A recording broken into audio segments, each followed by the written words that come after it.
Muy buenas tardes, estimados participantes. Bienvenidos a la sala Zoom de la Oficina de Participación Ciudadana. Este es el programa Martes Democrático. En la edición del día martes 26 estaremos presentando el día de hoy el tema de la nueva variante de la COVID-19, vacunas, medidas preventivas, proyecciones, síntomas y tratamiento. A continuación, contamos con las palabras de bienvenida a cargo del doctor Reinaldo Vargas Quispe, jefe de la Oficina de Participación Ciudadana. Adelante, doctor Reinaldo, tiene usted las palabras. Muchas gracias. Muy buenas tardes. Sí estaba desactivado el micrófono. Buenas noches y bienvenidos. Muchas gracias por acompañarnos nuevamente en este martes democrático. El programa Martes Democrático, como saben ustedes, es un servicio de la Oficina de Participación Ciudadana del Congreso de la República, que tiene por finalidad promover la reflexión de temas vinculados al quehacer democrático del país y la labor del Congreso como institución fundamental de nuestra democracia.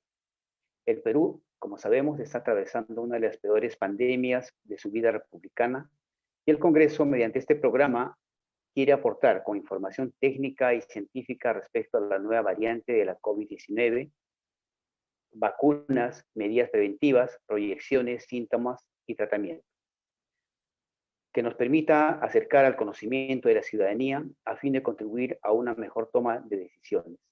En ese sentido, se ha convocado a congresistas de la República, en este caso, a la Comisión de Seguimiento, Emergencia y Gestión de Riesgos y Desastres COVID-19 del Congreso de la República. Contaremos también con la presencia de expertos en epidemiología y políticas de salud pública para que den sus aportes a fin de que la ciudadanía esté mejor informada. En este espacio tendremos las palabras de la tercera vicepresidenta del Congreso de la República, la congresista Matilde Fernández Flores. Como expositores, se ha previsto y hemos tenido aceptación del congresista de la República, Leonardo Inga Sales, presidente de la Comisión Especial de Seguimiento, Emergencias y Gestión de Riesgos de Desastres COVID-19 del Congreso de la República. También tendremos la participación del doctor César Munaico Escate, ejecutivo adjunto del Centro Nacional de Epidemiología, Prevención y Control de Enfermedades del Ministerio de Salud. Tendremos la presencia de la licenciada Liliana del Carmen La Rosa Huertas, decana del Colegio de Enfermeras de Perú, y del doctor Augusto Tarazona Fernández, presidente del Comité de Salud Pública del Colegio Médico del Perú. En este evento, les recordamos que se transmitirá vía Zoom y en el Facebook en vivo. Nuestra plataforma está activa desde hace unos momentos, y recordar a los asistentes que logren llenar la ficha de inscripción y recibirá una constancia de participación por el Congreso de la República. Bienvenidos a este evento. Muchísimas gracias a las palabras de salud y bienvenida del doctor Reinaldo Vargas, jefe de la Oficina de Participación Ciudadana. Según nuestro programa, contamos con las palabras de salud y bienvenida de la tercera vicepresidencia del Congreso de la República. Sin embargo, a causa de la gran afluencia de público del día de hoy, no logramos hacer que pueda ingresar. Vamos a hacer todo lo posible por permitir el acceso a la plataforma. Como ustedes ya bien saben, nuestros seguidores habituales, en la sala de Zoom cuando se llena es difícil el acceso. Vamos a continuar entonces con una pequeña modificación en el programa. Vamos a dar pase al ponente, el doctor Augusto Tarazona Fernández, quien es presidente del Comité de Salud Pública del Colegio Médico del Perú, médico especialista en infectología, epidemiología y gestión de servicios de salud. Actualmente es presidente del Comité de Salud Pública del Colegio Médico del Perú. Adelante, doctor Tarazona, tiene usted la palabra. Buenas tardes. Muchas gracias por la invitación. Hago llegar el saludo caluroso del decano del Colegio Médico del Perú, del doctor Miguel Palacio Salis. En principio, el tema que nos convoca es ver acerca de cómo está yendo la infección, la epidemia en nuestro país. y tener en consideración la nueva variante de la epidemia. Sin embargo, yo quiero hacer un paréntesis inicial para señalar algunas ideas que el Colegio Médico está proponiendo ante el Ejecutivo precisamente en estos momentos en que el país está entrando a una situación de bastante preocupación, toda vez de que la segunda ola, es decir, el incremento de casos de COVID-19, se ha venido produciendo de manera progresiva en corto tiempo. Hemos pasado de un promedio de 2.000 casos por día hace tres semanas atrás a tener 5.000 casos en promedio por día durante esta última semana. En tener 40, 50 fallecidos por día hace 3 semanas a tener 150, 180 fallecidos por día según el Ministerio de Salud, pero según el Sistema Nacional de Defunciones hemos pasado de 200, 300 fallecidos por día a 700 fallecidos por día. Esta situación nos encuentra en una situación en donde los servicios de salud ya se encontraban saturados. A diferencia de la primera ola en que los servicios de salud, con todas sus deficiencias, se aprestaba y se alistaba a enfrentar la epidemia, existía la opción de la expansión, el crecimiento de los servicios de salud, incremento de camas hospitalarias, incremento de camas UCI, incremento de personal, etc. A la fecha iniciada esta segunda ola, el incremento y el crecimiento de los servicios de salud ya es absolutamente difícil porque de por medio existe también limitaciones en el recurso más importante para enfrentar la epidemia, como son los médicos y todos los demás profesionales de la salud. En esa circunstancia tenemos el crecimiento de la epidemia.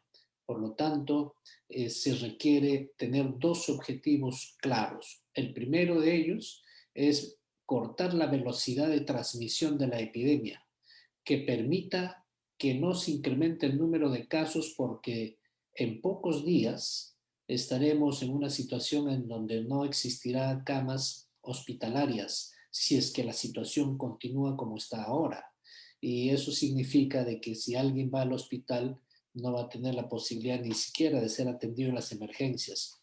Hace unas horas atrás, el jefe de emergencia del Hospital Daniel Alcides Carrió ha solicitado ante su director de este hospital de que se restrinja el ingreso a la emergencia porque ya no da ni un paciente más para atenderlo. Eso significa en los hechos la formalización del colapso de uno de nuestros grandes hospitales de Lima y Callao. En esa vía van todos los demás. Es por ello de que se tiene que tomar medidas muy intensas, medidas extremas que impidan que siga creciendo la epidemia, porque a más pacientes, mayor necesidad de atención en los servicios hospitalarios y frente a los servicios de salud que ya no dan para más.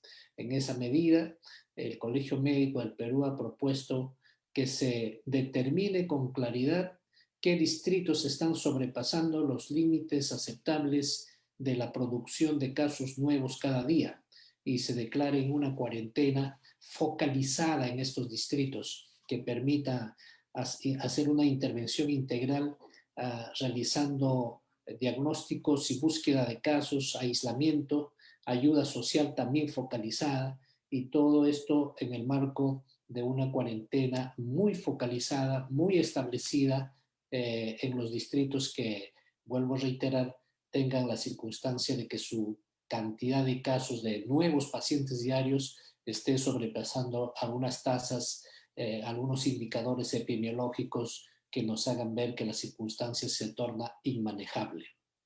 Asimismo, es importante de que se restrinja los centros en donde las personas suelen estar asistiendo de manera masiva, global, como son los mercados, como son los malls, como son las tiendas y servicios grandes, ni qué decir de discotecas, de bares. Por lo tanto, el Colegio Médico está recomendando de que volvamos a la fase 2 de la apertura económica. Con la fase 2 de la apertura económica se tiene el 90% de la producción funcionando. O sea, no tendríamos mucho impacto en la economía, pero sí tendríamos un gran impacto para disminuir el número de casos que aparece cada día. Esto es una propuesta y asimismo no esperar 15 días para reevaluar. En unas circunstancias en donde día a día crece, esperar 15 días es bastante. Si de acá pensamos que los 15 días dados por el señor presidente se cumple el 31, nos falta 5 días. Y en 5 días podemos tener hasta 40.000 nuevos casos. En 5 días podemos tener más de 1.000 fallecidos. No podemos esperar tanto tiempo. Por eso estamos solicitando al señor presidente que tome acciones inmediatas y no espere tanto tiempo y lo que es más, genera cierta incertidumbre porque la población no sabe a qué atenerse y genera de que aparezcan panfletos, de que aparezcan comunicados falsos, como que por allí estamos viendo muchos comunicados falsos que sacan algunas personas que tienen interés en generar zozobra, pánico, cuando las cosas, cuando se dice realmente cómo está y qué es lo que se debe hacer, tenemos que aportar todos. Y para terminar en este punto, señalarles de que otro objetivo, el primer objetivo es disminuir la cantidad de nuevos casos que aparece. El segundo objetivo es disminuir el número de fallecidos. Para eso hay que fortalecer los servicios de salud, muy particularmente los del primer nivel de atención. Desde el Ministerio de Salud y desde varios sectores se señala de que hay énfasis en los ministerios, en el primer nivel de atención. En los hechos, lamentablemente, no se está dando tal énfasis. Con decirles de que una planta de oxígeno que se ha donado hace poco a un establecimiento del primer nivel de salud por parte del gobierno de Corea, no está entrando en funcionamiento a pesar que ya estaba un mes instalado. Así como ese, hay muchos ejemplos que nos dice que el primer nivel de atención no está teniendo la fuerza y el apoyo suficiente como para poder enfrentar esta epidemia. Por lo tanto, para evitar más muertes, tenemos que mejorar todos nuestros servicios de salud y hacerlo contra el tiempo, contra el tiempo porque ya perdimos 3-4 meses que nos dio un poco de oxígeno, de aire, de respiro, esta epidemia. Ahora está la epidemia encima y por lo tanto se debe hacer actividades muy intensas para que en el lapso de 1 o 2 semanas tengamos alguna mejoría en los servicios de salud y podamos enfrentar de mejor forma. Pero todas estas actividades va a ser posible si es que se involucra a todos los actores de la sociedad. Es por eso de que les puedo comunicar de que el Colegio Médico, juntamente con la Asociación Nacional de Municipalidades, hemos firmado un acuerdo para convocar a la formación de un frente que permita aglutinar a todos los sectores con el único fin de generar alternativas de enfrentamiento a la epidemia y poder trabajar en conjunto con el gobierno y entre todos los sectores, porque esta no es hora de protagonismos individuales, esta no es hora de exclusiones, sino esta es la hora de un trabajo conjunto entre todos los sectores.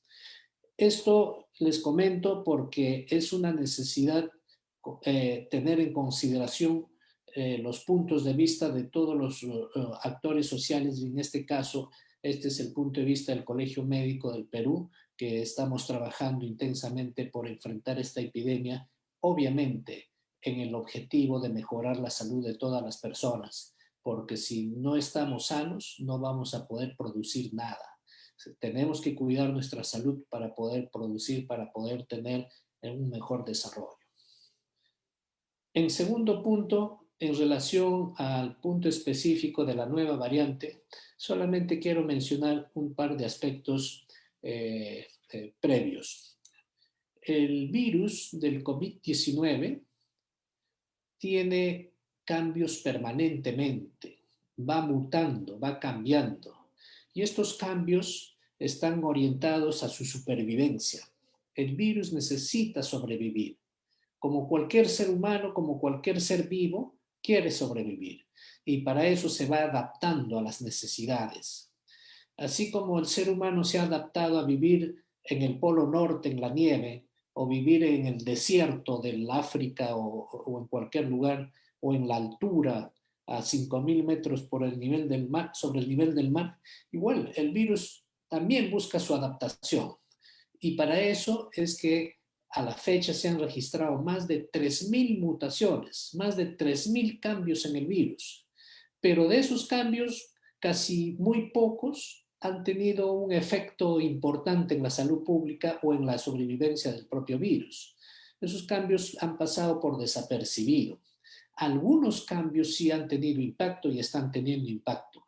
Por ejemplo, ese cambio que se ha producido en la llamada variante británica o variante de virus que se ha producido en Inglaterra, en donde este virus ha desarrollado un mecanismo de mejor forma de, entre comillas, de engancharse al cuerpo humano.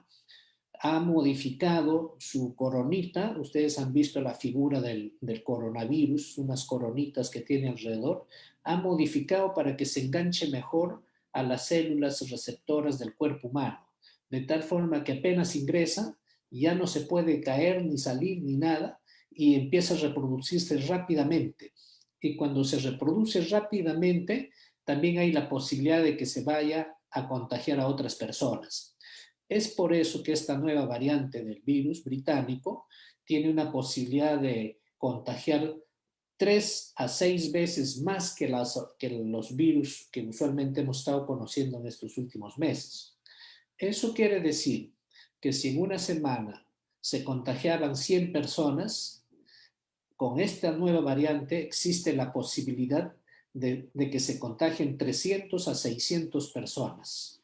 Es decir, es mucho más efectivo en la posibilidad de contagio. Lamentablemente hemos tenido un anuncio preliminar del primer ministro de Inglaterra en el sentido de que este virus podría también ser un poco más efectivo en producir enfermedad, un poco más virulento. Ojalá que no sea cierto porque está en estudio, está en evaluación, porque si es cierto entonces vamos a tener mayor número de contagios y estos contagiados con esta variante pueden enfermarse más rápidamente. En consecuencia, ese es el primer punto. El segundo punto en relación a este virus es de que las medidas de prevención contra este virus siguen siendo las mismas.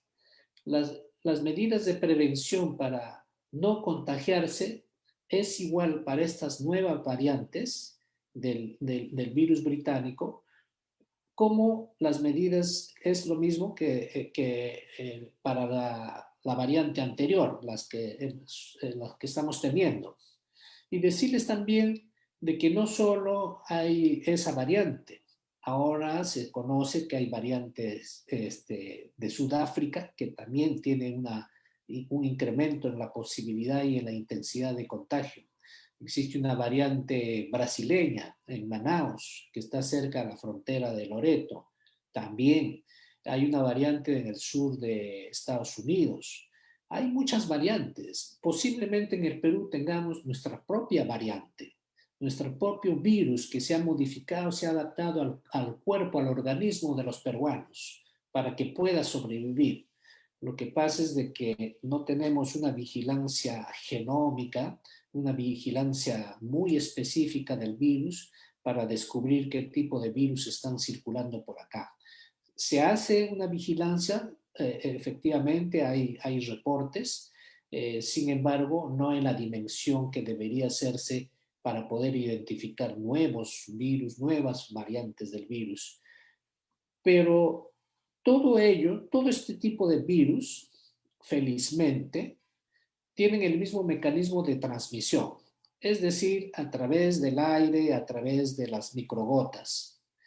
Y eso quiere decir que frente a todos esos tipos de virus, frente a todas esas variantes, las formas de protegerse y de evitar contagiarse siguen siendo las mismas. ¿Cuáles son? Las que conocemos todos. Estar a más de 2 metros de distancia. La distancia es muy importante porque cuando una persona habla, tose, se ríe, grita, las microgotas salen por las salivas y llegan hasta más o menos 1 metro, metro y medio, y ahí caen todas, o casi en algunos casos llega hasta 2 metros. Pero eso es en la situación en donde, en el aire libre, porque cuando uno está dentro de un ambiente cerrado, esas microgotas pueden viajar más, 4 o 5 metros. Entonces eso hace más fácil de que pueda contagiarse dentro de un ambiente cerrado. Por eso es que se señala 2 ideas claves. Uno, estar a más de 2 metros de distancia en cualquier lugar, en la calle, en la tienda, en el mercado, en cualquier sitio. Y la otra idea es abrir puertas y ventanas para que se ventile y los virus que están allí puedan salir. La segunda medida muy importante que también ha sido estudiado, ha sido validado, es el uso de mascarillas. Las mascarillas son uno de los instrumentos más importantes para evitar que el virus salga de una persona que está enferma, y a veces ni cuenta se da que está enferma porque no tiene síntomas, y también para evitar que ingrese. Esta medida ha sido estudiada y tiene, además de ese beneficio, de que si por alguna razón logras infectarte pero usas mascarilla, va a enfermarse de manera leve, de manera no grave. Entonces, el uso de la mascarilla viene a ser muy importante para proteger a otras personas cuando uno tiene el virus, para protegerse uno mismo y adicionalmente si logro infectarme para no tener formas graves. Entonces, la mascarilla es un instrumento muy eficaz. Y además, lavarse las manos, y si uno tiene síntomas, rápidamente comunicarse con el médico, con el centro de salud para que pueda tener el tratamiento correspondiente. En consecuencia, la nueva variante de este virus, puede haber más variantes, no nos debe llamar la atención que aparezcan más variantes, y frente a todos ellos, frente a todas estas variantes, las mismas medidas de protección. Y ahora más que nunca porque tenemos un crecimiento muy acelerado del contagio. Tenemos que cuidarnos. Y vuelvo a repetir, si sigue creciendo los contagios, ya no va a existir servicios de salud que puedan atenderlo. En esa medida, hago un llamado a todas las personas a que nos esforcemos para que todos cumplamos las medidas de prevención. Solamente unas palabras en relación a las vacunas. La seguridad y la eficacia de las vacunas han sido estudiadas, han sido evaluadas, no existe ningún problema en el tema de seguridad. Existen algunos efectos secundarios como cualquier otra vacuna. Existen algunas molestias como cualquier otra vacuna. Y la eficacia también ha sido estudiada de tal forma de que cuando se llega a un porcentaje importante de vacunación, la población tiene esa protección inmunológica de rebaño, pero producido por la vacuna. Si no se vacuna todas las personas, si tenemos menos del 70-80% de vacunados, la epidemia va a continuar. Así de simple. Estas vacunas nos protegen al igual que las otras vacunas de la enfermedad. Por lo tanto, el momento que tengamos la opción de vacunarnos, tenemos que hacer nuestra vacuna y tenemos que promover que se vacune la mayor cantidad posible de personas para llegar a un 70-80% de vacunados, de población, de vacunados para poder tener una inmunidad y en ese momento dejar las mascarillas. Mientras tanto, no. Y todo parece indicar que este año no podremos vacunarnos todos. Así que tenemos para un buen rato y tenemos que seguir acostumbrándonos a las medidas de prevención. Esto he querido compartir con ustedes a grandes rasgos y si hubiera alguna pregunta en su momento las absolveré. Muchas gracias. Muchísimas gracias, doctor Augusto Tarazona. A continuación, retomamos el programa del día de hoy. Contamos con las palabras de la congresista Matilde Fernández Flores, quien es la tercera vicepresidenta del Congreso de la República. Adelante, señora congresista. Muchísimas gracias. Muy amable a todas las personas que están en la plataforma. Bueno, hacer un saludo muy cordial a cada uno de ellos. Estimadas hermanas y hermanos que hoy nos acompañan a través de esta plataforma Zoom y nuestras redes sociales, tengan ustedes muy buenas noches. Como congresista de la República y como tercera vicepresidenta del Congreso Nacional, les doy la más cordial bienvenida a este espacio donde se comparten ideas, puntos de vista y sobre todo compromisos para asumir un rol activo dentro de nuestra sociedad. Y es que el Perú necesita de hombres y mujeres capaces de saber afrontar los retos que la vida y la coyuntura misma nos pone en el camino. Hoy, el Perú y el mundo atraviesa por una amenaza muy grave, como lo es el virus del COVID-19 y hasta sus variantes, que hasta la fecha ha dejado miles de familias peruanas en el dolor tras la pérdida de algún familiar, amigos y otros parientes. Otros miles aún siguen batallando por salvar sus propias vidas, muchos de ellos con secuelas dolorosas y casi incomprensibles. Este virus generó una pandemia que nos llevó hasta el confinamiento por más de 105 días a nivel nacional. Sin embargo, parece que poco hemos aprendido de esta severa lección, pues durante mis constantes visitas a los establecimientos de salud a nivel nacional, me doy cuenta de que los índices de contagios nuevamente empiezan la curva ascendente, mientras que nuestro sistema de salud se intenta modernizar a paso muy lento. A pesar de ello, se realizaron grandes inversiones a nivel nacional para la implementación de hospitales temporales con camas UCI, muchos de ellos con serias deficiencias en la infraestructura. Con el paso del tiempo, todas las observaciones se han ido superando, pero hoy nos encontramos en la tan anunciada segunda ola de la enfermedad del COVID-19, que llegó con una nueva variante, mucho más agresiva y más mortal que el virus que ya creíamos conocer.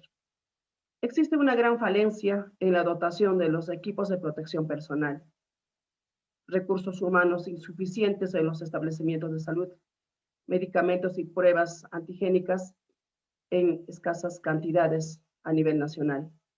Cientos de médicos, enfermeras, técnicos en enfermería, personal administrativo de salud han fallecido y las cifras siguen en aumento, dejando en luto al cuerpo que hace frente a en la primera línea de batalla. Pero lo lamentable no es esta crisis del sistema de salud, sino la indiferencia de mucha gente que al parecer se ha olvidado de los protocolos de bioseguridad, del distanciamiento social y de lo más elemental, que es el uso del barbijo o la mascarilla. Quizás la batalla es dura, pero no es imposible de ganar. Pero eso requiere del compromiso de cada uno de nosotros, los ciudadanos, que cumpliendo las medidas de seguridad evitaríamos tanto sufrimiento y dolor en las familias peruanas. El éxito de esta batalla depende de cada uno de nosotros, reitero, y por ello es que se apertura este programa Martes Democrático, donde estamos abordando la nueva variante del COVID-19, vacunas, medidas preventivas, proyecciones, síntomas y tratamiento, con la participación de especialistas de primera línea, como es la presencia del señor congresista Leonardo Ingasales, del doctor Augusto Tarazona, que acaba de mencionarnos tantos conocimientos importantes. Asimismo, dar la bienvenida a la magistra Liliana del Carmen La Rosa, al doctor César Munaico Escate, entre otros. Es en este entender, quiero felicitar a cada uno de nuestros ponentes en la presente jornada, y es un trabajo virtual, no sin antes agradecer una vez más por el compromiso puesto en este tema de vital importancia. Hermanas y hermanos del Perú, la COVID-19 no nos puede vencer. Sumemos fuerzas y logremos derrotar este mal que tanto daño nos hace. También agradecer al jefe y el equipo técnico que le acompaña al área de participación ciudadana, que nos da este espacio para poder aprender algo más y poner en práctica los conocimientos que nos van a informar nuestros ponentes.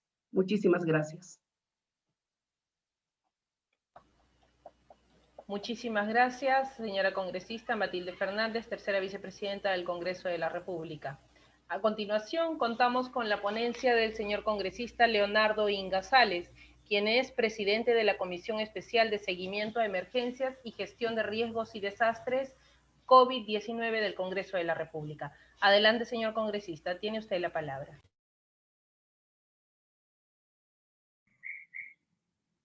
Muy buenas noches. Agradecer a la congresista Matilde Fernández, a su equipo, a cada uno de los ponentes de esta noche, de martes democrático, a cada uno de los invitados, a los señores y señoras presentes en esta sala virtual para justamente hablar y compartir sobre el COVID-19. Como presidente de la Comisión Especial de Seguimientos de Emergencias y Gestión de Desastres y Riesgos COVID-19 del Congreso de la República, voy a exponerles algo referente a lo que venimos realizando en la comisión y cómo va la pandemia en el país, ¿no? Voy a compartir la...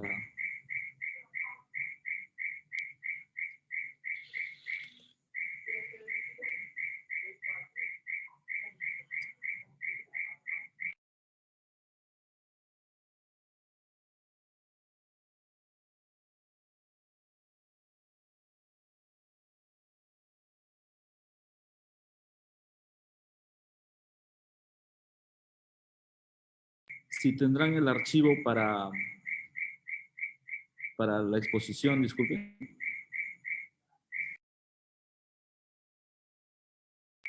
No lo puedo compartir de acá de mi máquina.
Bueno, sí, voy avanzando hasta que nos puedan pasar los PPTs porque no lo puedo compartir, tengo un problema de conexión aparentemente. ¿Lo brindó al equipo del programa Martes Democrático, su PPT? Sí, ya lo enviaron, si podrían compartirlo, por favor. Correcto. Señor Jorge Lima, por favor.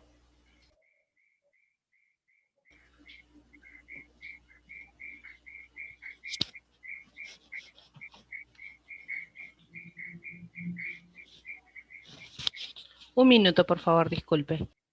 Gracias.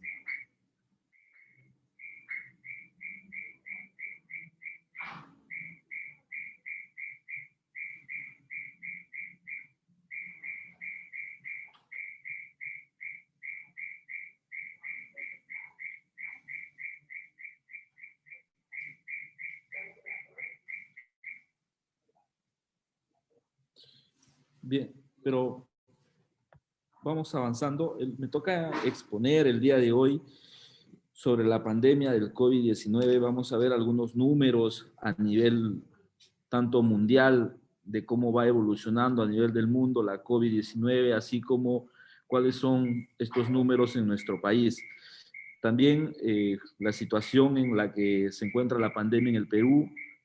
Vamos a ver lo de la estadística de las camas UCI, las camas de hospitalización, el oxígeno tan importante, este elemento en la lucha contra el COVID-19, cómo está en la actual situación, la situación de la segunda ola en el país, las tendencias de fallecidos que día a día van incrementándose en el Perú, las medidas dictadas por el gobierno para detener este avance del virus, las acciones de la comisión, qué acciones hemos tenido durante esta pandemia, desde inicios, desde marzo, que hemos estado interactuando con diferentes sectores del gobierno, tratando de buscar soluciones en conjunto, aportando desde el Congreso de la República en el tema normativo, en el tema también dando a conocer las dificultades que se tiene en el interior del país, en la semana de representación. Siempre se nos hace, nos llevamos justamente, recogemos la demanda que tiene la población al interior, y justamente uno de ellos es la demanda que tiene el primer nivel de atención. Veamos el COVID al nivel del mundo.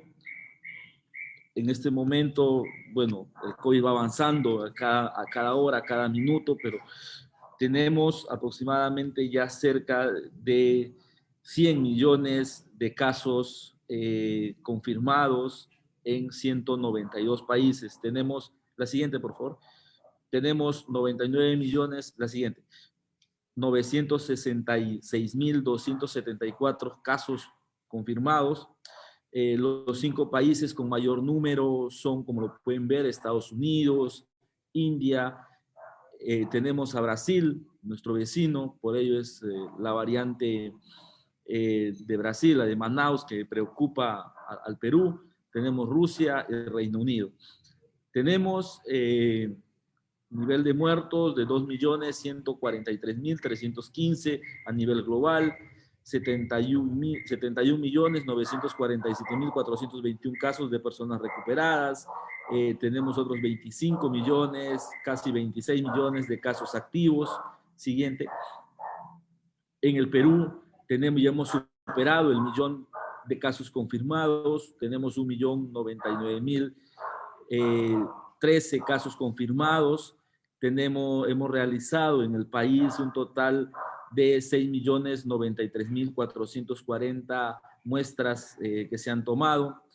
En el tema de muertes hay una gran diferencia entre 3 estadísticas que se manejan en el país. Una de ellas es la del MINSA, que se tiene 39.777 fallecidos, y también la de las direcciones o gerencias regionales de salud, que reflejan un número de 54.925 fallecidos, y la otra que es el subregistro de fallecidos del SINADEF, que es el que refleja un mayor número, que está en 95.900 fallecidos.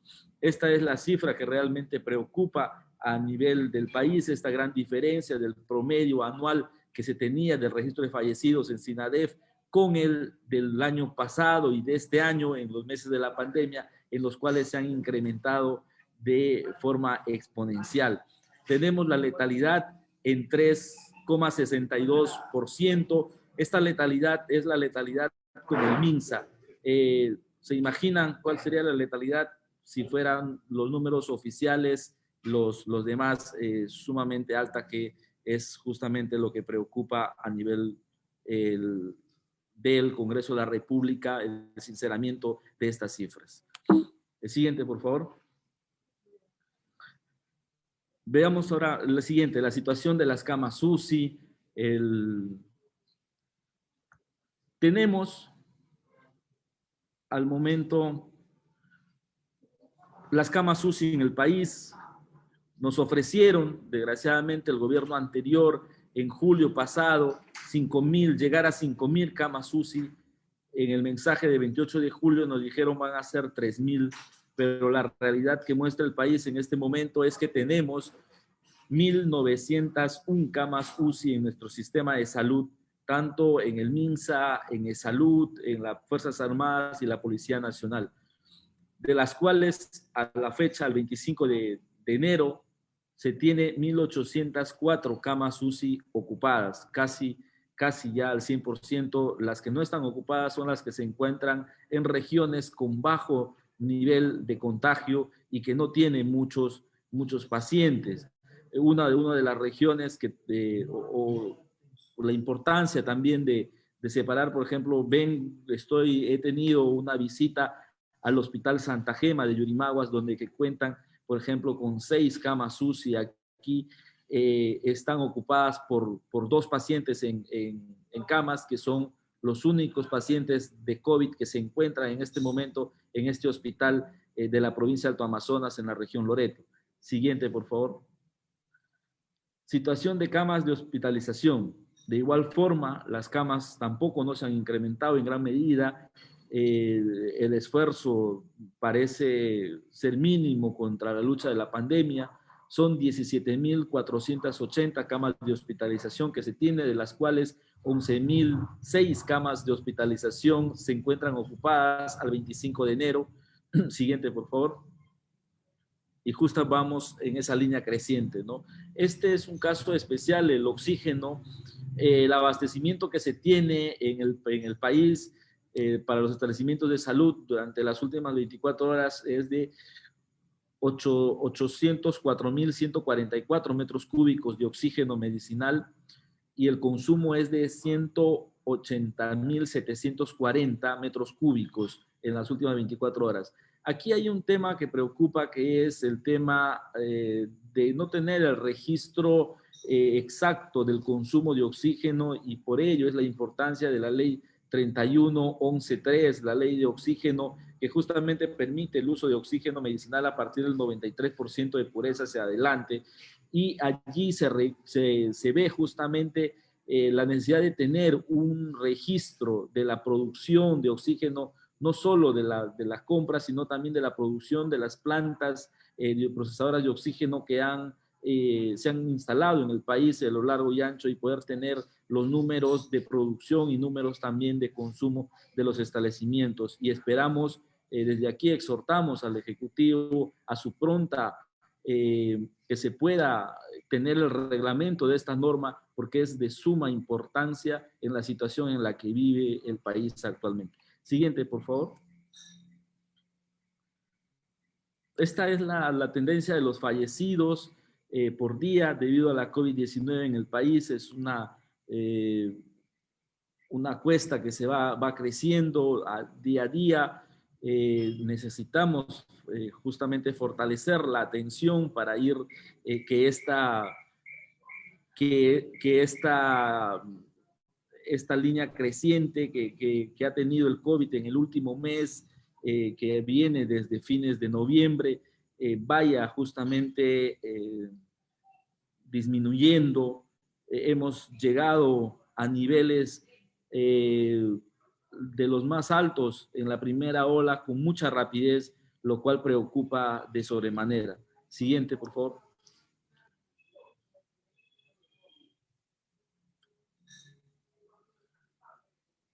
Dentro de las acciones que ha tomado el Ejecutivo, las medidas que ha tomado el gobierno para detener el avance de este virus, fueron justamente esto de poner, focalizar en diferentes estados a las regiones de moderado, alto a muy alto. Se tiene algunas medidas en el tema de moderado. El toque de queda va de 11 a 4 de la mañana, no hay restricción para autos ni tampoco personas. Dentro de las regiones que se encuentran actualmente en moderados está Amazonas, Ayacucho, Huancavelica, Loreto, San Martín. En alto tenemos el toque de queda, la inmovilización diaria de 9 de la mañana, de 9 de la noche a 4 de la mañana, y la restricción vehicular para autos particulares los días domingos. Se encuentran en esta zona el nivel de riesgo alto, las regiones de Arequipa, Purímac, Cajamarca, Callao, Cusco, Huánuco, La Libertad, Lima Metropolitana, Madre de Dios, Moquegua, Pasco, Puno, Tumbes. Tenemos un nivel de riesgo alto que ha sido categorizado por el Ejecutivo, con una inmovilización diaria de 7 de la noche a 4 de la mañana, y los domingos restricciones tanto vehicular como peatonal para las regiones de Ancash, Ica, Junín, Lambayeque, Lima Provincias, Piura y Tacna.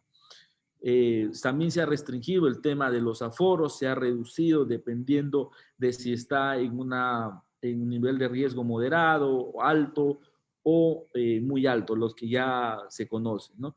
El siguiente, por favor.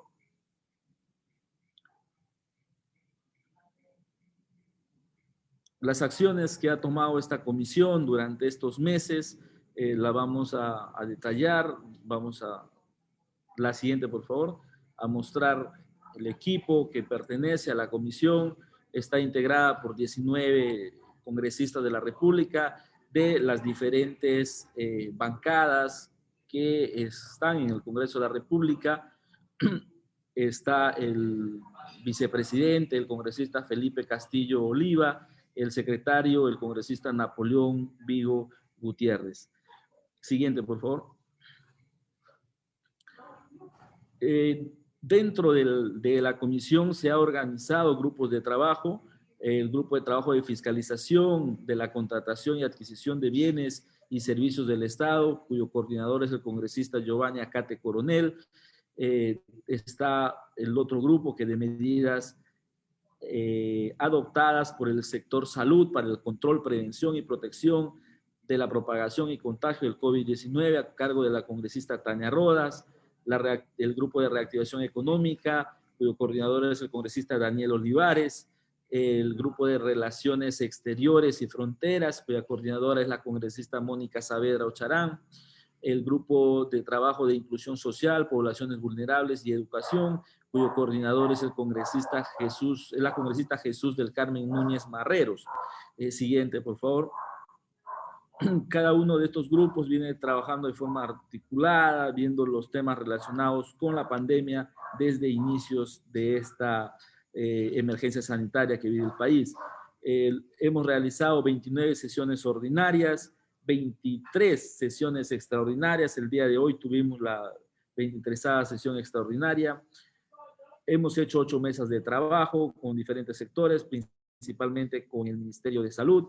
Los ejes temáticos a desarrollar ha sido la ejecución e implementación de los centros de atención y aislamiento temporal, los CAT, el tema de las vacunas, la cadena de frío, que es una de las grandes preocupaciones que tiene esta comisión, que venimos haciendo el seguimiento, el tema del oxígeno, que desde un inicio, desde que se reportara la necesidad del oxígeno medicinal en la ciudad de Iquitos al inicio de la pandemia, informamos de forma inmediata al ministro de Salud de aquel entonces, ministro Zamora, y se fueron articulando algunas acciones para poder justamente dotar de plantas de oxígeno a la ciudad de Iquitos y luego ver esta necesidad que se iba replicando en el norte del país, en Piura, Lambayeque, La Libertad, Tumbes, luego en Cajamarca y luego en la zona sur del país, en Ica y bajando hacia Puno y a nivel nacional, ¿no? Esta necesidad del oxígeno primordial. Luego, el tema de recursos humanos en salud y tema de los bonos, es un tema que la comisión recoge a diario, denuncias, demanda, un tema que hemos puesto en alerta al Ministerio de Salud y se ha visto para lograr que no se den despidos masivos de los contratos CAS-COVID para la atención. Se ha logrado al menos en el MINSA poder poner un freno a ello. En el salud ha sido un tema diferente, no se ha logrado poder frenar los despidos, pero finalmente creo que ahora se viene una recontratación de este personal, y en el tema de los bonos siempre fue nuestra demanda, nuestra lucha para que los gobiernos regionales puedan informar de forma oportuna y rápida al Ministerio de Salud para poder que el tema de los bonos lleguen justamente a este personal que está en la primera línea de batalla. El seguimiento de las acciones de fiscalización y control político en la estrategia sanitaria contra el COVID-19 es otro de los ejes temáticos que venimos desarrollando. Siguiente, por favor. Hemos presentado diferentes informes, como les había comentado, estuvimos al inicio justamente del oxígeno medicinal, se presentó el informe sobre oxígeno medicinal, el abastecimiento y distribución nacional en el contexto del COVID-19, esto en agosto del 2020, justamente por la preocupación que se tenía del oligopolio que se vivía en el país y la necesidad de poder dotar de un oxígeno no solo que lo podían producir las grandes empresas al 99.5% de pureza, sino también como lo recomendaba la Organización Mundial de la Salud, así como la Organización Panamericana de Salud, para el oxígeno a partir del 93% de pureza. Luego hicimos como comisión el proyecto de ley de cadena de frío, que es el proyecto de ley 6307-2020, ley que promueve el fortalecimiento de la cadena de frío de la vacuna contra el COVID-19 en el sistema de salud a nivel nacional, regional y local. Esto se presentó en un proyecto de ley multipartidario impulsado desde la comisión la cual presido. El informe de la Comisión Especial sobre las cifras de fallecidos a consecuencia de la pandemia por el COVID-19, donde hemos visto justamente esta diferencia entre el registro que tiene el Ministerio de Salud, las direcciones regionales de salud, las gerencias regionales de salud, así como también del desfase que hay en el SINADEF.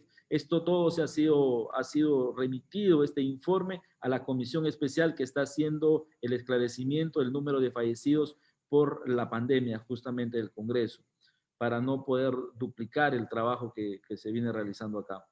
Se tiene el documento de trabajo propuesto por la mesa directiva, el proyecto de informe sobre el estado situacional actual en las regiones del país respecto a la capacidad de respuesta contra la COVID-19. También el proyecto de informe del congresista Daniel Olivares sobre las observaciones de los protocolos de cumplimiento obligatorio en el combate contra la COVID-19 en los gobiernos locales y regionales. Siguiente, por favor. Identificación de la problemática. No se están realizando las suficientes pruebas de descarte para la COVID-19 en estos momentos en el país. El Ejecutivo se vio que no aprovechó los meses en el que disminuyeron los casos de COVID para equipar con contundencia los servicios de salud a nivel nacional. Ha habido allí una demora en atender estas necesidades que tiene y sobre todo el primer nivel de atención en nuestro país. La nueva variante británica que preocupa, ha anunciado el primer ministro británico que es, aparte de ser 70% más contagiosa que la primera, es 30% más letal. Está en estudio esto, como lo ha indicado el expositor que me antecedió. Efectivamente, se tiene estos avances en la investigación. Esperemos que concluya y se tenga la información a ciencia cierta. Y también tenemos la variante sudafricana y la variante brasilera, la de Manaus, que nos preocupa por ser fronteras con el Perú, y que el Instituto Nacional de Salud, el MINSA, están evaluando si esta variante ya ingresó al país. Es un tema que nos preocupa en esta segunda ola. En este tema, como soy de la región, vengo haciendo un seguimiento a este tema de la variante brasilera, la de Manaus. El día de hoy han sido remitidos ya muestras que se han sido tomadas en la frontera, en pacientes positivos en Santa Rosa, también en Caballococha, y muestras también de Iquitos para ver que sean procesadas durante los próximos días y poder ver si efectivamente esta variante de Brasil ya ya llegó, y exactamente Manaus llegó al país, ¿no? No hay muchos casos, pero esperemos que no se dé, aunque en algún momento va a llegar, pero esperemos que aún no. Tenemos los retrasos en la adquisición de la vacuna, no garantizan la protección de toda la población de forma oportuna. Esto ha sido un retraso desde el anterior gobierno. Hemos venido desde esta comisión impulsando y exigiendo el pronto cierre de los convenios con las diferentes farmacéuticas y finalmente se logró cerrar un acuerdo con Sinopharm, el cual se espera que en los próximos días ya se tenga en el país esta vacuna. Se tiene entendido que ya la empresa Sinopharm ha presentado la totalidad de la documentación exigida por la DIGEMIT, y en los próximos días, o seguramente tendremos novedades del registro sanitario condicional para esta vacuna y su pronta llegada a nuestro país. Este gobierno, como el anterior, solo ha reaccionado ante el problema y no ha tenido un plan claro. Eso se está visibilizando en estos momentos. Con fecha 8 de octubre se presentó en la Comisión Especial la ministra de Salud para ver temas relacionados a la segunda ola. Desde esta comisión, desde septiembre, veníamos preocupados en el tema de la segunda ola y citamos a la ministra de Salud justamente para ver las acciones y medidas que iba a tomar su ministerio contra esta pandemia en la segunda ola que ya se vivía en países europeos y en algunos países de Sudamérica que estaban en inicio de este rebrote. Finalmente, el 8, el 9 de noviembre, mediante una resolución ministerial se dio a conocer, o se dio un plan para justamente esta segunda ola. Mucho de lo que está implantado en ese plan no ha sido aún aplicado. Esperemos que la pronta reacción del Ministerio de Salud para esta lucha contra la COVID-19. Siguiente, por favor. Las propuestas que tenemos: el gobierno debe garantizar la confianza de la población a través de la transparencia y sus acciones, como el subsanar el subregistro de fallecidos que se tiene. Es importante que la población conozca a ciencia cierta el número real de fallecidos, que es uno de los temas pendientes que el Ministerio de Salud ha venido, desde esta comisión hemos venido solicitando, y se quedó en conformar una comisión que haga justamente los cruces con las regiones. Esto no ha ocurrido hasta el momento y esperemos por la tranquilidad de todos los peruanos que se haga de forma inmediata. Señor congresista, disculpe que le interrumpa, quedan 2 minutos para concluir, por favor. Gracias. El plan donde se ponga la apuesta por multiplicar la infraestructura, la logística de respuesta. Se necesita los laboratorios, el tema de las UCIs, el oxígeno y también, sobre todo, recursos humanos al interior del país. Se debe aportar en acciones de seguimiento y monitoreo estricto, garantizar la adquisición de las vacunas. Esperemos, como le dije, que ya esté en los próximos días esta vacuna en el país y se pueda garantizar los siguientes lotes. Sí, adelante, gracias. Adelante.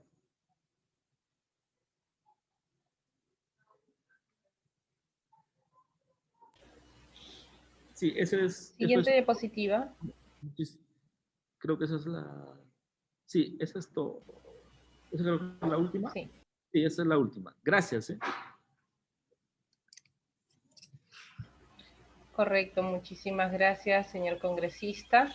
A continuación, contamos con la ponencia de la doctora Liliana del Carmen La Rosa Huertas, quien es enfermera de profesión, investigadora y docente universitaria, especialista en políticas públicas, exministra de Desarrollo e Inclusión Social y exgerente de Desarrollo Social del Cuerpo de Gerentes Públicos del Servir. Adelante, doctora Liliana Carmen La Rosa Huertas. Tiene usted la palabra. Muy buenas noches, muchísimas gracias por la oportunidad de compartir con ustedes nuestra mirada como enfermeros desde el Colegio de Enfermeros del Perú. Yo hice llegar la presentación, sin embargo, dadas las distintas 4 presentaciones previas, me parece que ya se han tocado los puntos generales, los puntos claves sobre esta diversidad de virus que en este momento enfrentamos, los temas de vacunas y algunos temas de sintomatología y tratamiento. Entonces, yo voy a pasar directamente a algunos temas de reflexión que tiene enfermería que plantear en este marco. Si me pasa el siguiente slide, por favor. Estamos, la mirada que habíamos planteado era lo del escenario mundial, la definición de síntomas y tratamiento, medidas preventivas, vacunación y conclusiones. Sin embargo, como ya estos temas en general se han tocado, pasamos rápidamente a el escenario mundial. Estamos frente a la pandemia, una de las pandemias más crueles de la historia. Y creo que de esto tenemos que hacernos cargo a la hora que comentamos, a la hora que exigimos políticas públicas, porque es más que necesario un aprendizaje de cómo se han manejado las distintas epidemias y pandemias en la historia de la humanidad. Y uno de los temas que aludían nuestros congresistas y el doctor Tarazona, tan reconocido en el área, uno de los temas centrales en los que parece que existiera un acuerdo general es en fortalecer el primer nivel de atención. Pero todavía son palabras. Seguimos el siguiente slide, por favor. Son palabras, ¿por qué? Porque el 97% de los servicios de salud en el Perú son primer nivel de atención.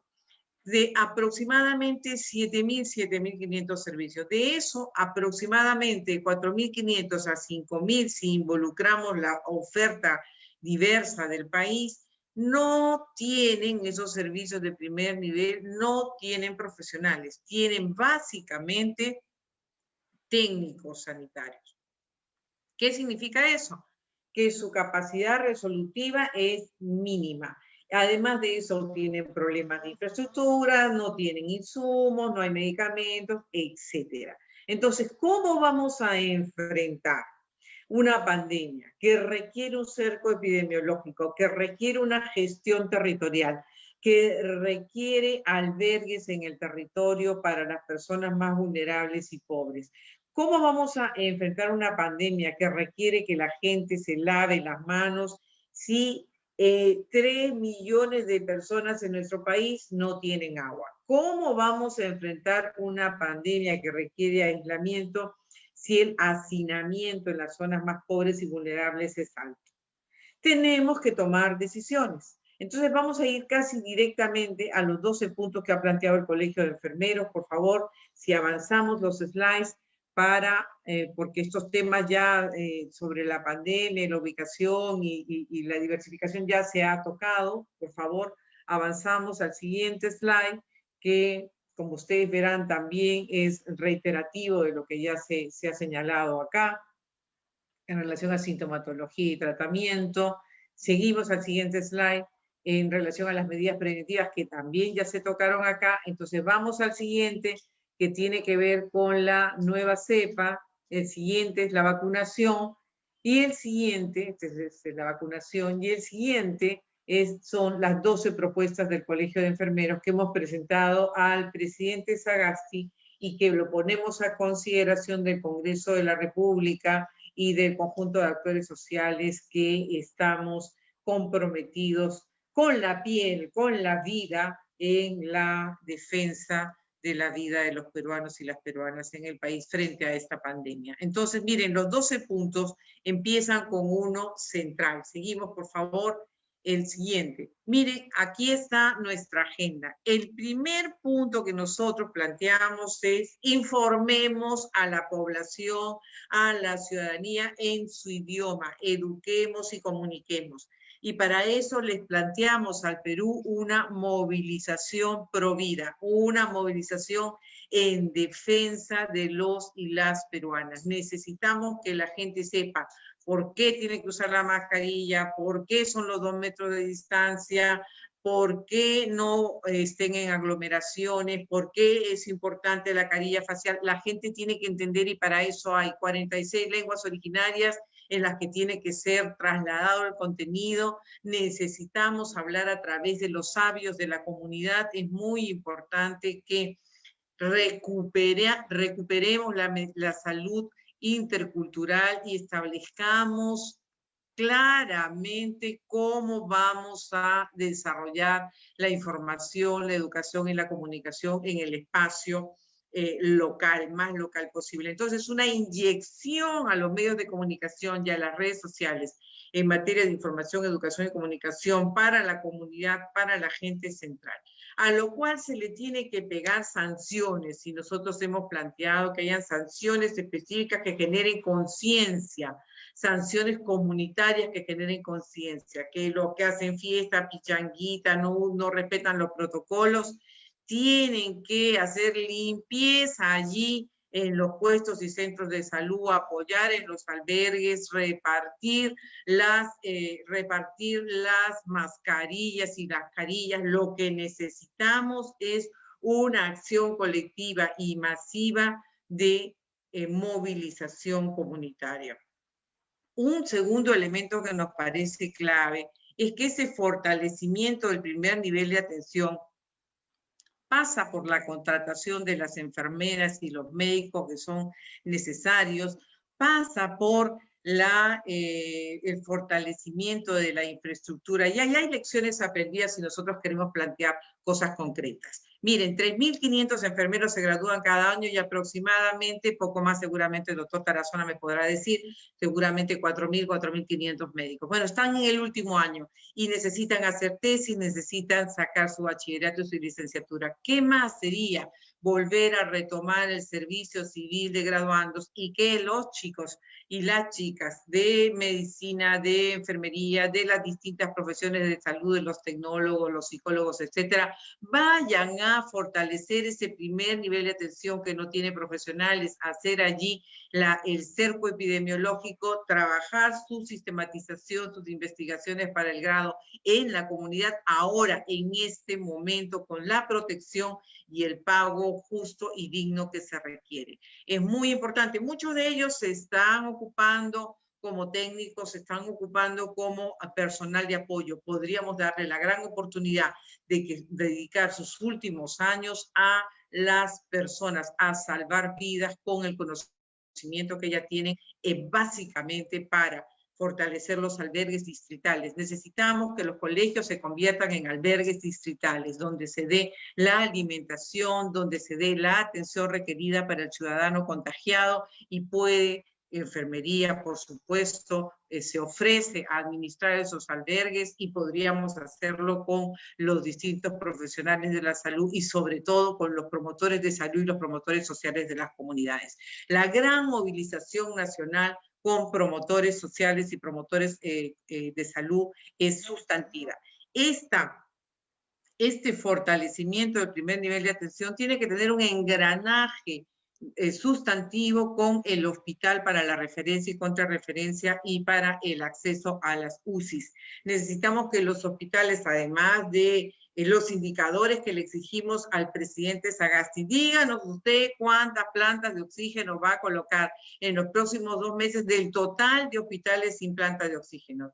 Díganos usted cuántas mascarillas va a repartir. Díganos usted cuánto va a inyectar de presupuesto en esta crisis, en esta segunda ola, para salvar la vida de los peruanos. Necesitamos indicadores concretos. Miren, la ejecución del Ministerio de Salud con el 82% aproximado del año pasado deja que desear en plena pandemia, mientras otros ministerios han tenido 97% de ejecución. Esto significa que tenemos dificultades para el gasto.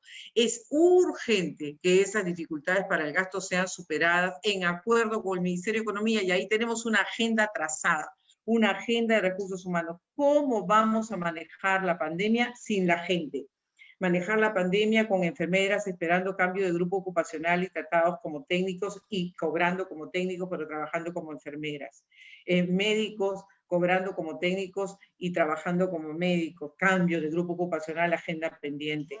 Agenda pendiente los ascensos que están pues enfermeras en el mismo sitio hace 10, 8 años y no hay los ascensos y esa meritocracia mal entendida por el partido de gobierno que se hizo evidente en el Congreso. Nosotros creemos que es muy importante que la eliminación de los terceros, la exigencia del pago de bonos sean parte de la agenda y de la oferta. No se puede decir que luchar contra la segunda ola solo nos refiere a la cuarentena y solo nos refiere a las restricciones. Luchar contra la segunda ola nos tiene que referir a que el gobierno nos diga cuánta plata va a meter en el Ministerio de Salud, en las sanidades de las Fuerzas Armadas y Policiales, cuánto va a estar destinado al primer nivel de atención, cuánto se va a adquirir de insumos e instrumentos para oxígeno de alto flujo, cómo vamos a eliminar los terceros y generar el nombramiento progresivo de los CAS. Esos elementos centrales que son la agenda que felizmente nuestro Congreso de la República estaba atendiendo directamente y que desgraciadamente en su momento el partido gobierno dijo no, porque no tenemos capacidad de gasto y no deberíamos legislar sobre algo que suponga una capacidad de gasto. Bueno, ahora son ejecutivos y ahora tienen capacidad de gasto. Lo que necesitamos es que decidan atender la agenda de los recursos humanos, porque los ventiladores no funcionan solos, las camas UCI no funcionan solos, los puestos de centro de salud tampoco. Sin nosotros, sin las enfermeras, sin los técnicos de enfermería, sin el personal de limpieza, sin los médicos, sin los profesionales de la salud y sin atención a ellos, a esa prioridad, difícilmente vamos a superar este momento tan cruel que nos toca vivir como peruanos. De otro lado, nos parece sustantivo la participación ciudadana. Necesitamos garantizar esquemas de articulación de políticas sociales. Estimados congresistas, estimado Buzo, estimados colegas, todos presentes. Miren, el MIDIS tiene que garantizar los bonos para los vulnerables, pero no hay en este momento programas específicos para enfrentar la pobreza urbana, que ha crecido en forma sustantiva con la pandemia. Bueno, esto tiene que ser parte del debate, porque no podemos decir vamos a la cuarentena drástica cuando la gente tiene hambre, la gente ha perdido el empleo, la gente tiene que salir a la calle a buscárselas, buscar cómo garantizar la vida de sus hijos, su propia vida. Entonces necesitamos poner ya a debate y ahorita comenzar a precisar cuál va a ser el bono para las zonas urbanas, cómo el MID nos ofrece un ajuste en el sistema de focalización, cómo el Ministerio de Agricultura en articulación con los gobiernos regionales y con los gobiernos locales y con el MIS a través de FONCODES nos garantiza el tema de la seguridad alimentaria, porque si hacemos una cuarentena y no hay alimentos, y no hay sustento para pagar tus gastos cotidianos en tu casa, si no hay condiciones para comprar tu mascarilla, si no hay condiciones para comprar tus medicamentos,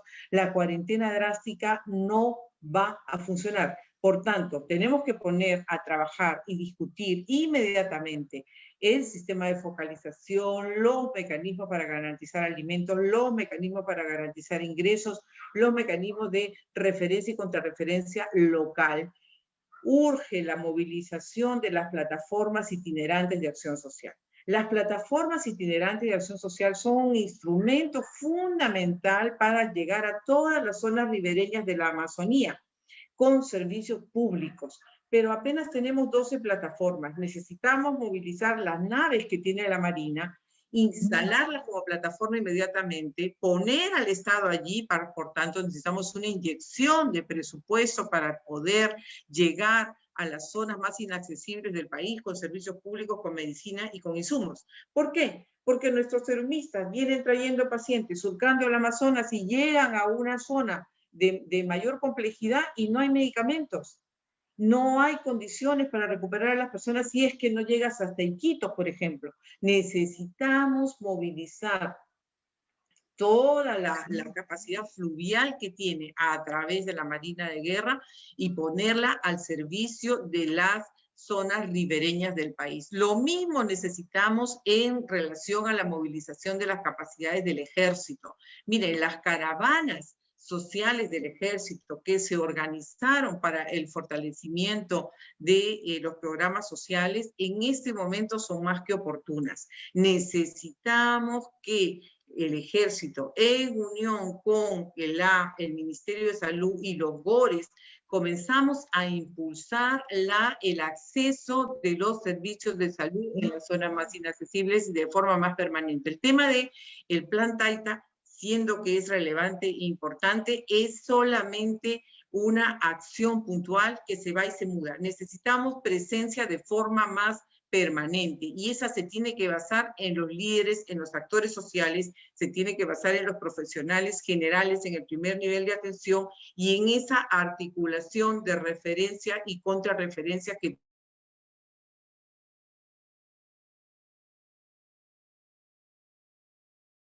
todavía no se establece por todas partes, estimados presentes, que establezcamos también una agenda en relación al acceso al agua y al acceso al transporte. Es bien fácil, por ejemplo, que te digan, ay no, el domingo nadie se mueve. ¿Y cómo se mueven las enfermeras y cómo se mueven los médicos si no hay transporte? ¿Cómo es posible que tengamos a personas que te dicen, miren, si yo me voy a la guardia en domingo y tengo que pagar el taxi de ida y el taxi de vuelta porque no hay transporte, lo que voy a ganar es lo que estoy pagando de taxis? No han pensado en nosotros, no han pensado en los profesionales de salud, y yo creo que es momento de comenzar a exigir políticas para el conjunto de la ciudadanía en términos de transporte y políticas para los profesionales de salud y los técnicos de salud que velen por un ejercicio en condiciones saludables, en condiciones de seguridad. De otro lado, un tema que es sustantivo es el tema de la confianza en las vacunas.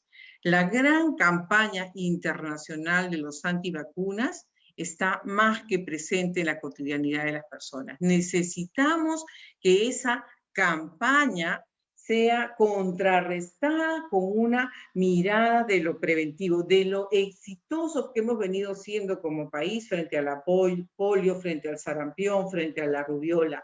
Esos elementos no los tiene la gente, se los están quitando de la cabeza, generando un nivel de desconfianza tan grande que no tenemos frente a eso un discurso común. Y yo creo que es momento, como bien decía el doctor Augusto Tarazona, amigo, necesitamos unirnos y unirnos con nuestra congresista y vicepresidenta, además colega enfermera Matilde Fernández, unirnos alrededor de las autoridades locales y regionales. Esa articulación, esa unidad de políticas públicas en lo local, en lo regional y en lo nacional es lo que va a poder garantizar que por lo menos la mortalidad disminuya, porque hay que ser conscientes, esto es una pandemia, eso no depende de solamente lo que podamos hacer articuladamente y con mucha fortaleza el último tiempo, esto también depende de nuestras condiciones personales, esto también depende de nuestra articulación humana, de nuestro vínculo, de nuestra capacidad de aceptación,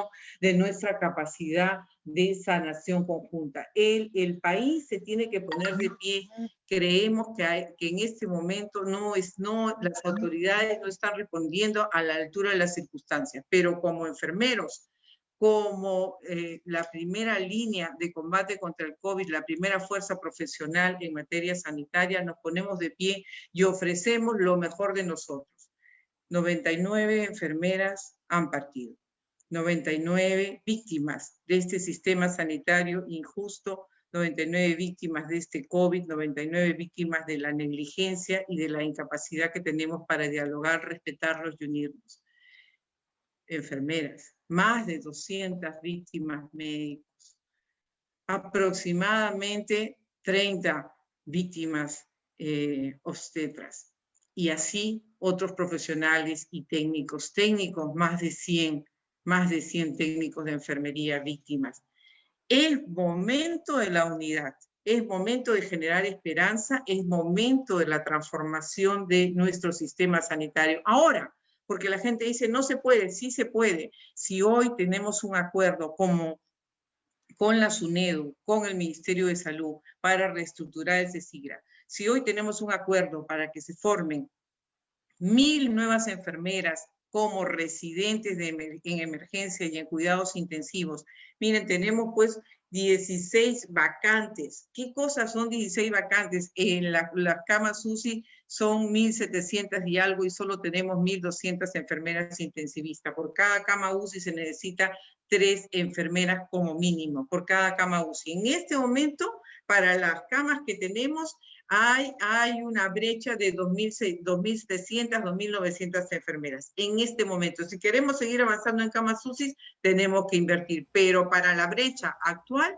el gobierno debería estar tomando decisiones. Podríamos tener una convocatoria para la residencia en cuidados intensivos ahora en enfermería y estoy segura que en el más corto plazo tendríamos enfermeras formándose en plena emergencia en las UCIs, en las emergencias de los hospitales, con las técnicas que tenemos altamente calificadas y que han puesto lo mejor de sí en todos estos meses de pandemia, y podríamos avanzar en el cierre de brechas. Imagínense, políticas públicas en plena pandemia podrían ser transformadoras, profundamente transformadoras, éticas y justas. Y eso es lo que Enfermería propone y lo ponemos a consideración de todos ustedes. Avancemos juntos en esta lucha que nos toca. Nos toca como autoridades y como líderes ponernos de pie para hacer lo mejor frente a esta cruel pandemia que afecta la vida de todos nosotros. Muchísimas gracias. Muchísimas gracias, doctora Liliana La Rosa, magíster, Liliana La Rosa. A continuación pasaremos a nuestra ya acostumbrada rueda de preguntas y contamos con la primera pregunta dirigida del día de hoy para el congresista Leonardo Inga Sales. De acuerdo a sus competencias y funciones, ¿qué acciones puede tomar el Congreso para combatir la segunda ola? Y en términos generales, ¿qué soluciones proponen para combatir no solamente la segunda ola, sino la falta de información o la desinformación que se viene brindando en los ciertos canales de comunicación? Actualmente hay canales de comunicación, incluso abierta, que desinforman. Se ve un temor simultáneo entre la población a la vacuna. ¿Qué es lo que como congresista y como presidente de la Comisión de Salud están proponiendo para combatir estos temas?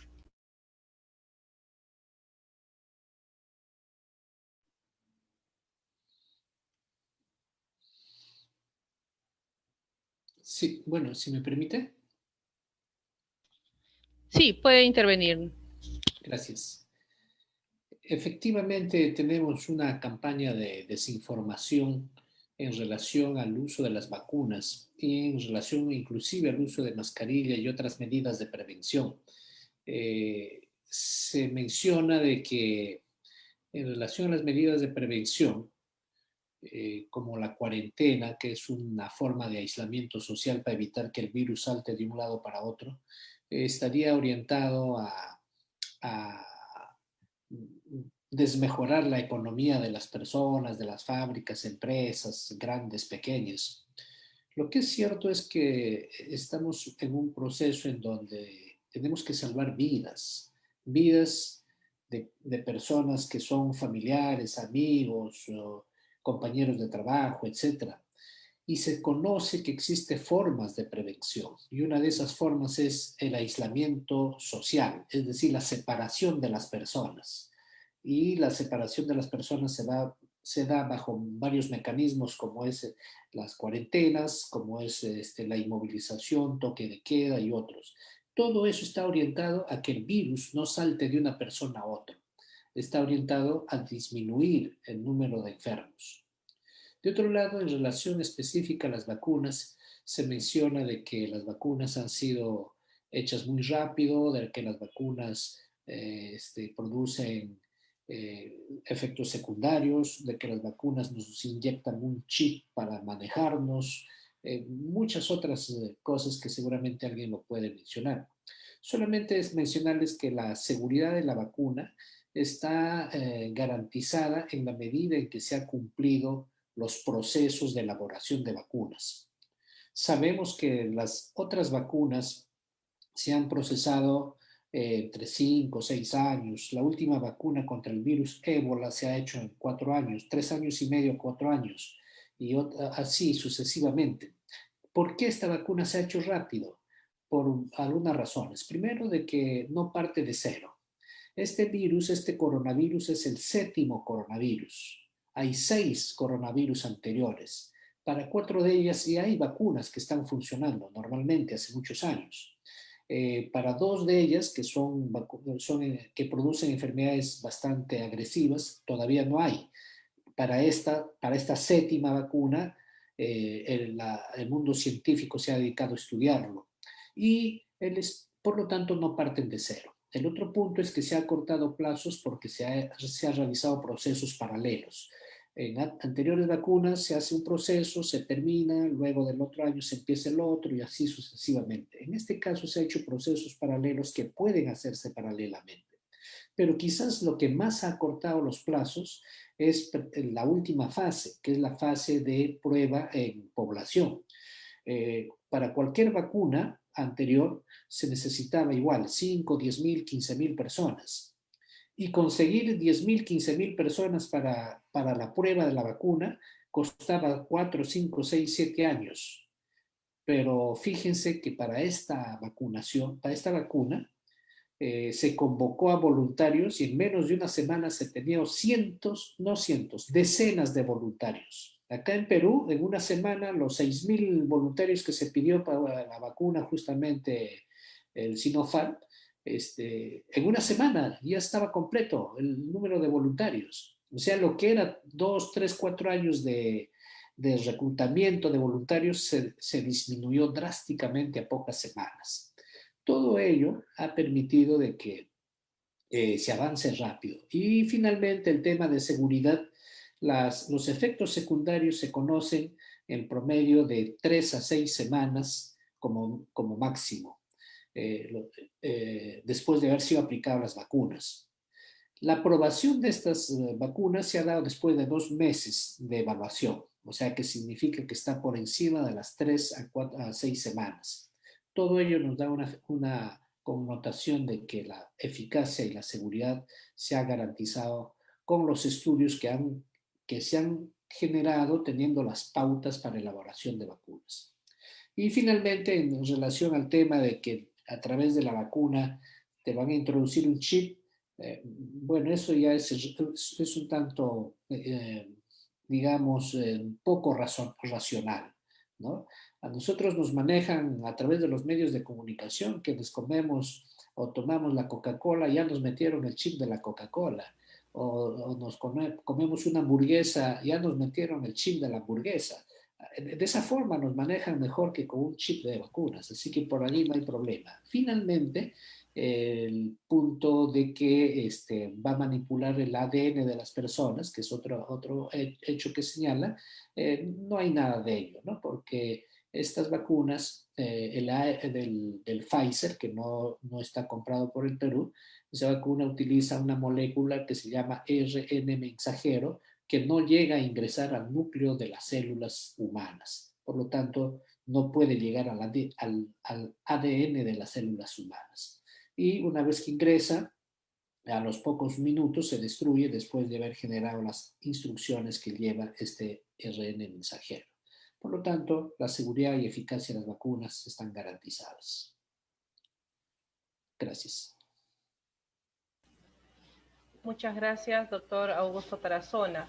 Estábamos intentando reconectarnos con el ponente César Munaico, que ha sido invitado para la conferencia de hoy, pero al parecer tenemos algunos problemas de conexión, ¿no? Entendemos que la sala de Zoom está llena y es difícil poder volver a acceder a la plataforma. Esperamos la comprensión del público. Vamos a invitar a la siguiente pregunta del día de hoy. Contamos con, permítanme verificar. Justamente es una pregunta dirigida para la doctora Liliana del Carmen La Rosa Huertas. ¿Cuánto dura la inmunidad de las vacunas? Como hay desinformación, como ya se mencionó en la pregunta anterior, hay muchos ciudadanos que no quieren vacunarse y no tienen mucho conocimiento sobre la inmunidad creada por las vacunas ofrecidas para nuestro país.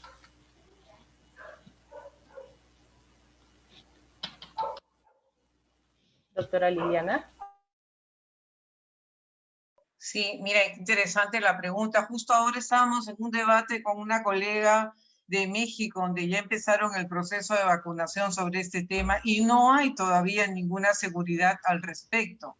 Lo que tenemos... Su cámara está apagada, disculpe, para que la pueda encender. Ah, ok.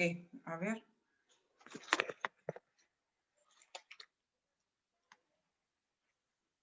¿Ya está? Sí, ya está. No me veo yo. Justamente estábamos en un debate sobre el tema. Hoy día estaba comentando eso en el Colegio de Enfermeros y una de las cosas que se señalaban es que esta información varía porque necesitamos que se vean los efectos en el tiempo. En la experiencia tenemos que se pensaba, por ejemplo, que una vacuna necesitaba un refuerzo en tal cantidad de tiempo y después nos hemos dado cuenta que basta con una sola dosis, pero ya después de 20 años de estar poniéndola cada 10 o 20 años, por ejemplo, ¿no? Entonces yo creo que todavía sobre eso información fidedigna, taxativa, no existe.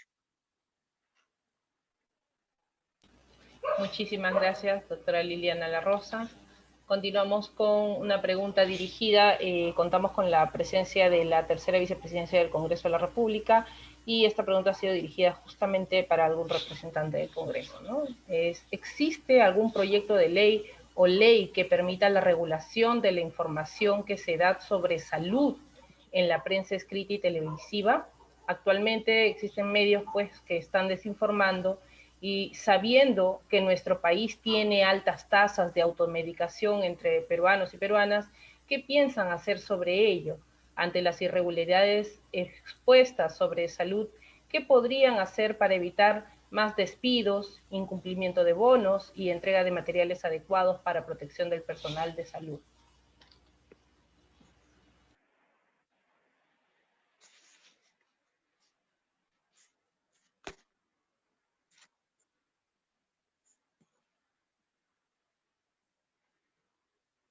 Señora congresista, su micrófono está apagado.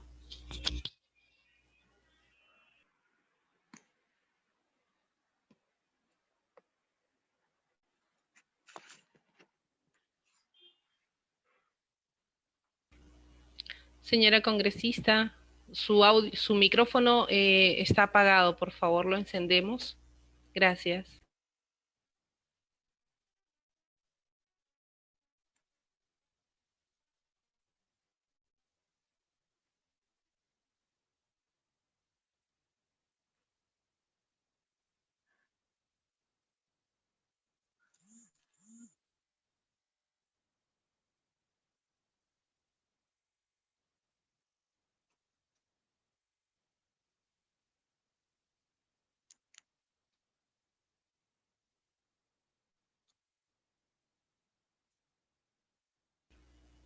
Señora congresista, ¿se encuentra en sala?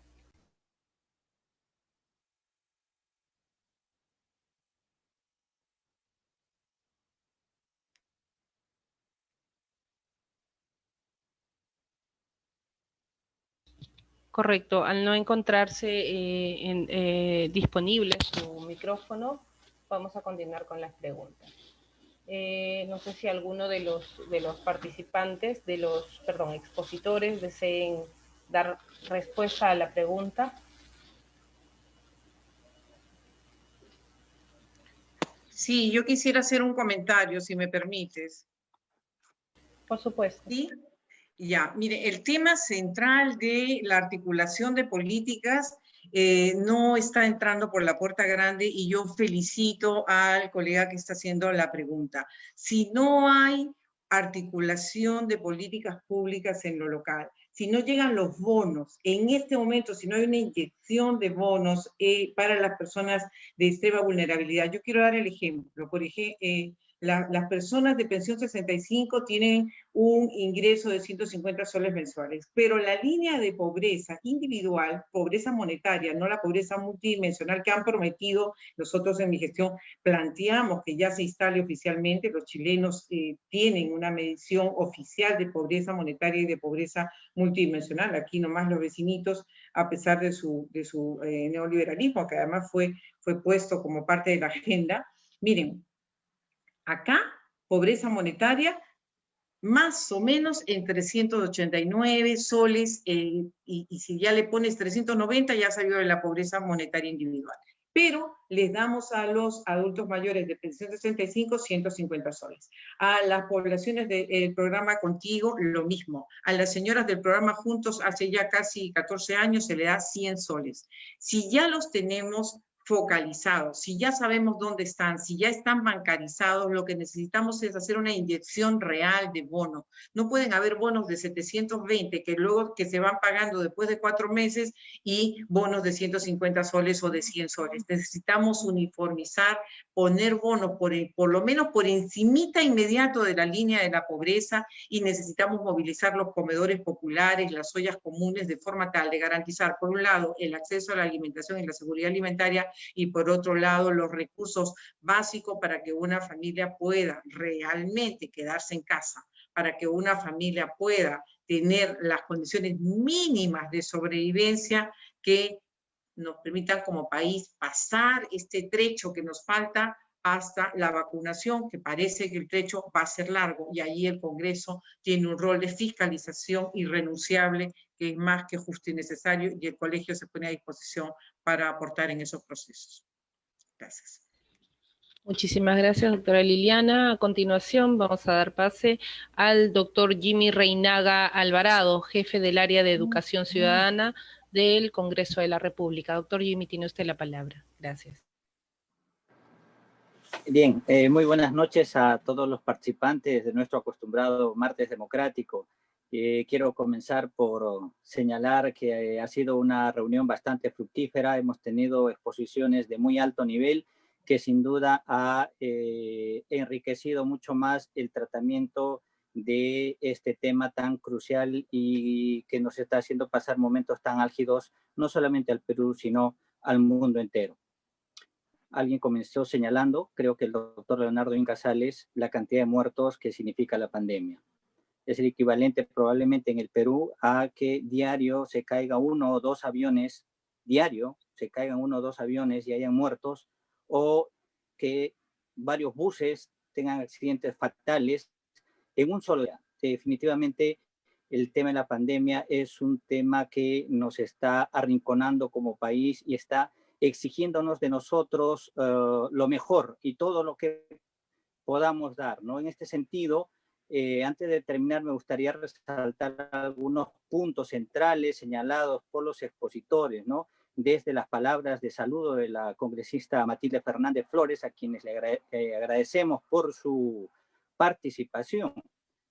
Ella pues ha comenzado señalándonos, diciéndonos que poco se ha aprendido para hacer frente. La población no toma con rigidez las medidas de protocolo, de cumplir los protocolos de protección. Además de ello, ha advertido que efectivamente existe deficiencia en la dotación de recursos al sistema de salud. Y finalizó, contra la pandemia involucra la participación de todos los peruanos. Seguidamente, el congresista Leonardo Inga Sales, presidente de la Comisión Especial de Seguimiento de Emergencias y Gestión de Desastres COVID del Congreso de la República, explicó pues, las acciones realizadas por la Comisión en la lucha contra la pandemia, ¿no? Entre ellas resaltó la tasa de letalidad en el país del coronavirus, señalando de 3.6%. Asimismo, señaló pues la situación de las camas UCI, en el sentido de que se ofreció incrementar las camas UCI y no se cumplió. Además, advirtió que las demandas requeridas por la población. La tendencia de fallecidos crece día a día, por lo que se requiere fortalecer los servicios de salud.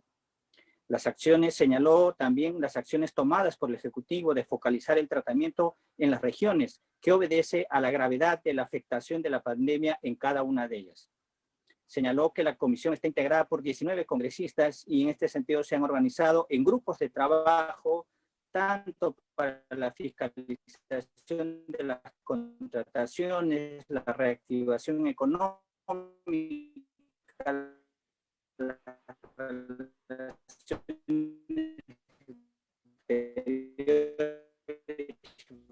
Doctor Jimmy, no lo llegamos a captar, su señal está muy baja.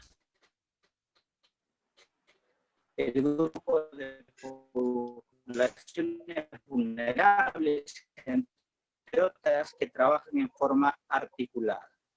22 sesiones extraordinarias y 8 meses. Uy. Doctor Jimmy, escuchan, sí, favor? Se le perdió por momentos la conexión. Se está con la conexión muy baja. Ok, ahora por favor me avisan. ¿Ya estamos? Sí, sí, mejor. Ok.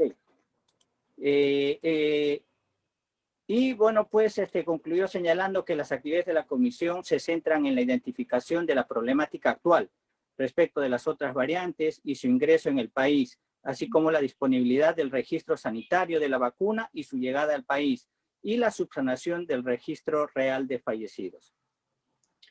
Por su parte, el doctor Augusto Tarazona Fernández, presidente del Comité de Salud Pública del Colegio Médico del Perú, señaló que la segunda ola de la pandemia es mucho más agresiva y mucho más letal, por lo que para hacer frente se deben mirar al menos dos objetivos. Uno, cortar la velocidad de la transmisión de la pandemia, porque el colapso del sistema de salud será trágico y catastrófico, por lo que se deben tomar medidas extremas. Dos, fortalecer los servicios de salud de primera línea y en general. El virus ha mutado, se ha modificado en su capacidad de infección y contagio es mucho mayor, 600 veces que el virus, 6 veces más que el virus inicial. Las medidas de prevención para este virus y sus variantes siguen siendo las mismas.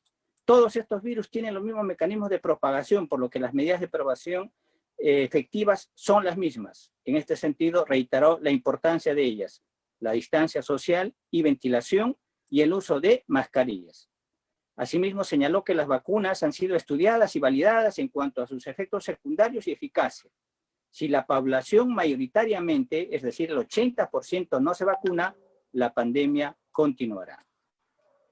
Por su parte, la doctora Liliana Carmen Rosas Huertas, decana del Colegio de Enfermeros del Perú, señaló pues que los servicios de primer nivel de salud no tienen los profesionales, sino solo técnicos sanitarios. Además tienen problemas de infraestructura, por lo que existen serias limitaciones para enfrentar la pandemia, por lo que se deben tomar acciones. 12 puntos propuestos por el Colegio de Enfermeros han sido presentados al Poder Ejecutivo. Entre ellos, señaló que se debe informar a la población en su idioma, es decir, una movilización pro vida, implementar la gestión territorial de salud, cumplir el nombramiento de profesionales y servidores de salud y de excluidos pendientes, entre otros temas. En síntesis, nos dice que es necesario reestructurar el sistema sanitario con políticas públicas transformadoras. Bien, yo creo que hemos llegado al final de un evento bastante importante. Las preguntas, han habido muchísimas preguntas tanto en el Facebook como en el Zoom. Hemos tenido el Zoom lleno desde el inicio, por lo que hemos tenido problemas de incorporación de algunos expositores e incluso de algunos congresistas, por lo que se les pide disculpas y comprensión al público que nos acompaña todos los martes en nuestro programa Martes Democrático. Solo resta reiterarles mi agradecimiento personal en nombre del Congreso de la República, de la tercera vicepresidenta del Congreso de la República, el jefe de la Oficina de Participación Ciudadana y el mío propio. Creo que el programa Martes Democrático cumple con la finalidad de difundir temas de importancia, de coyuntura nacional a la ciudadanía y posibilitar no solamente la información, sino también la participación de los ciudadanos con sus preguntas. Muchísimas gracias. Creo que la jornada del día de hoy ha sido un éxito. Muchísimas gracias. Buenas noches.